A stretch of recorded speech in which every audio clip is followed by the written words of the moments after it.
Қайырлы күн баршаңызға. Бүгін жасымық қосылған сорпа дайындайтын боламыз. Яғни орысша айтқанда чечевичный суп пюре.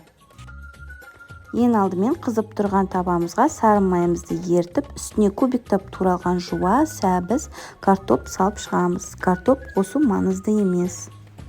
Содан соң үстіне бір ас қасық томат пастасын салып, жақсылап тұрып араластырамыз. Тұзымызды қосып, үстіне бұрышымызды саламыз. Дәміне қарай паприка қосуға болады. Жақсылап тұрып жуылған чечевицаны саламыз. Менде қызыл чечевица.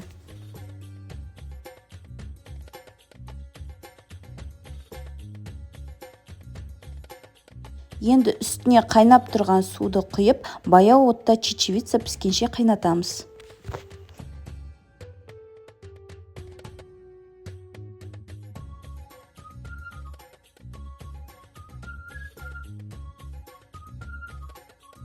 Чечевица піскен соң ыстық күйінде блендермен езіп шығамыз. Мінекей біздің жасымық қосылған сорпамыз дайын болды. Ал бізге ас болсын. Сіздермен бірге болған Сымбат. Каналыма тіркеліп, лайк басуды ұмытпаңыздар.